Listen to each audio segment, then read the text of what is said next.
First you draw a circle, then you dot the eyes, add a great big smile, and presto. We're playing Kirby's Adventures, fuckers.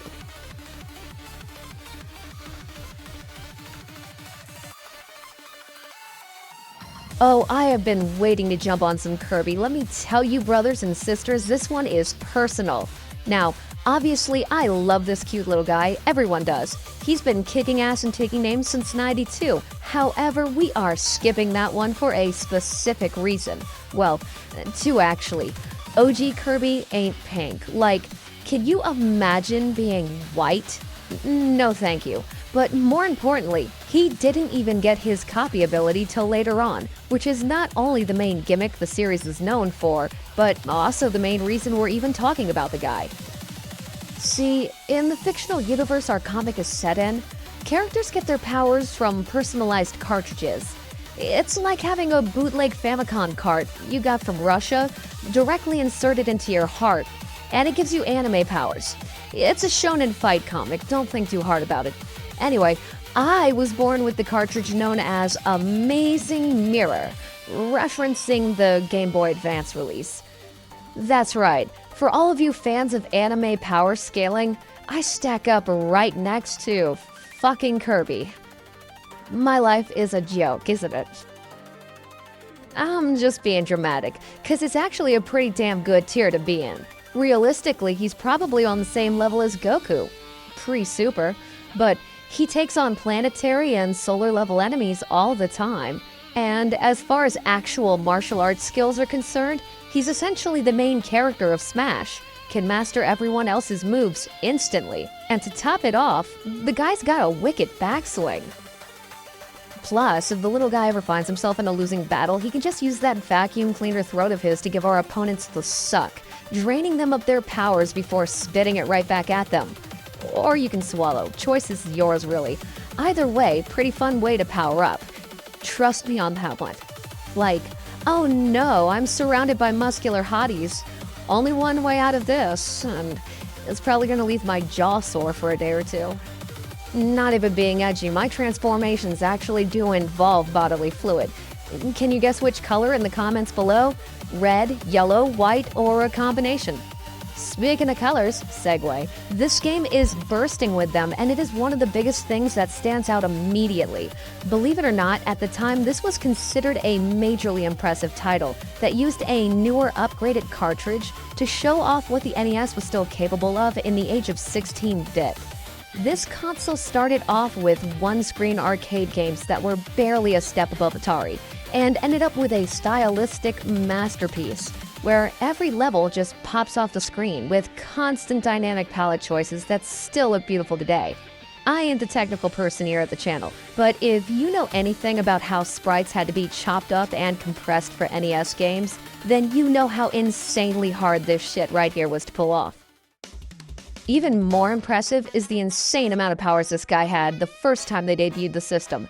And we're talking NES, where unless your name rhymed with Zelda, power-ups usually meant gun or faster gun. But in this game, you got 25 goddamn motherfucking dick-sucking bitch-ass abilities. Sorry, got excited. But it is exciting and creative. You've got the obvious go-tos like the Flame Breath or the Zelda Sword, but then you've got weird random stuff like turning into a racing wheel or a tornado, or just wiping out the entire screen using your smooth vocals, on a system where most games consist of jumping on enemies' heads. And yeah, I'm gonna acknowledge Kid Chameleon, not only for being very similar mechanically an entire year earlier, as well as also being kind of fucking cool itself, but as George Boy once said, "It's not who did it first, but who did it the loudest, darling." And then he sucked the reporter's dick. True story. Speaking of dick riding, another segue, let me stop doing that for a second because this game is far from flawless. And this massive girth of content was just a little bit too much for that cute little NES to take. And this game will chug a lot. Like, slowdown is the rule, not the exception, which can get just a tiny bit frustrating over time. Buckled down and did this in one sitting. You can legit see where my enthusiasm goes up and then suddenly dips based on the life count. The slowdown starts wearing on you near the end, and it just forces you to rush a lot of areas that you normally would pull off flawlessly if the game were running smooth. Cause let's not even pretend for 1 second that this game is hard in any shape or form.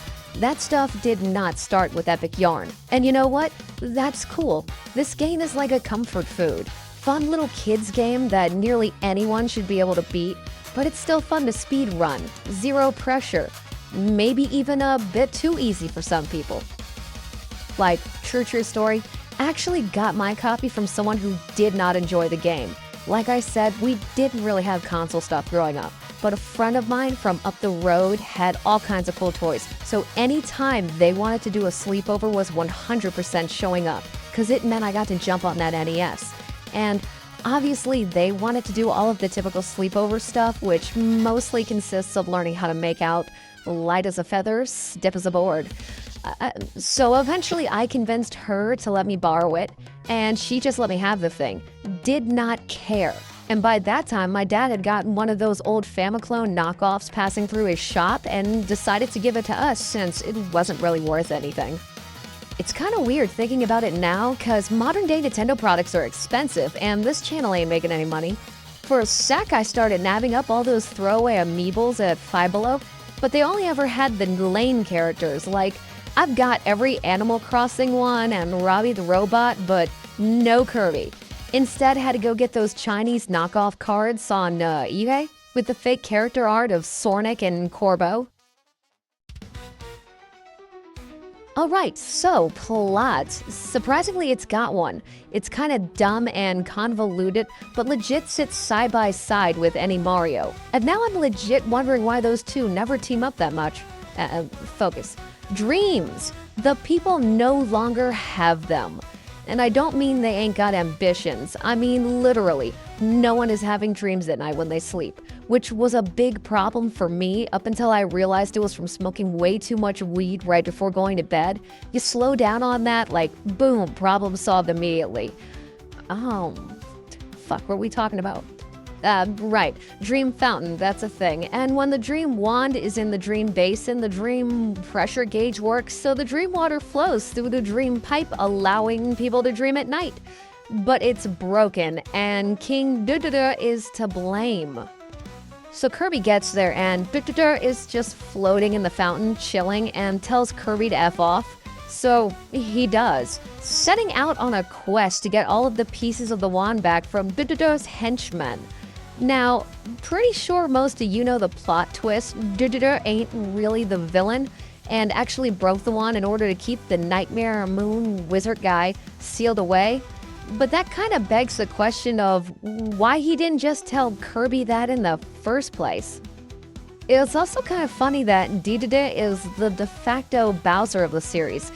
Cause yeah, he is the foil to the main, also has underlings, strangely no princess. Maybe Kirby's his princess. Long game. Point is, this adventure has a real villain, Moon Wizard. And it's had plenty of different villains across the series, but just none of them really have the mascot power that Dududu has.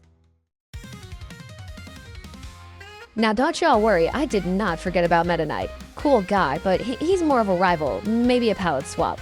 And he ain't exactly the most challenging of the bosses. This ain't a Smash Brothers tournament. I stopped going to those after an incident involving a chair. Truthfully, in this run, he was more of a nuisance than anything. And that charm and coolness he held over me as a little tyke just ain't there anymore.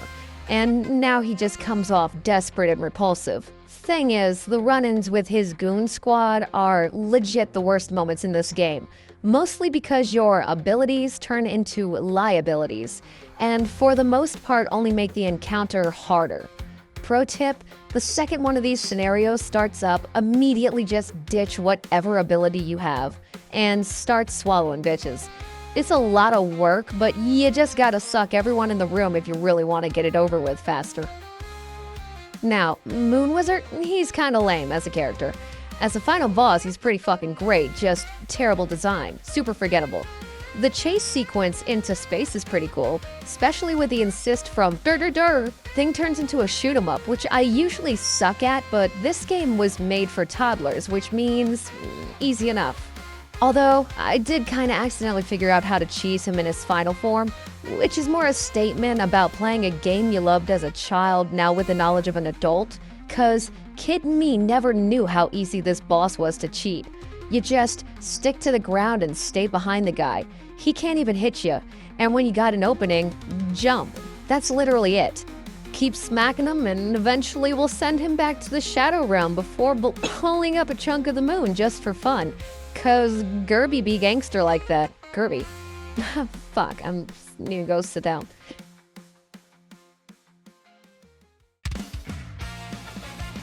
Well, Squeeze My Fluffy Pig Marshmallows just had me one hell of a good time running through that one. And if you've never played it, I certainly hope you're at least a tiny bit interested in it now, cause it's a tiny bit special. Kirby legit has to be one of the best looking games the NES had. A bit of a swan song to bid farewell to the console, which did stick around for a little while longer, but this was legit that last big goodbye. And it certainly has stood the test of time, unlike another somewhat similar title we will be covering very, very soon. But before then, I think it's time to upgrade some more hardware. It has been a fun little background joke trying to play through all of these games with a busted-ass controller, but this last playthrough had some embarrassing moments that should not have happened. So, since we just hit 300 subscribers and we got the mics at 200, I think we can justify the investment. As always, big thank you to everyone for watching. Don't be afraid to hit that subscribe button. We are starting a cult. It'll be fun. And a big double thank you to the people funding said cult by grabbing up them adopts. And I will catch you in Dreamland, because it's time to pass out.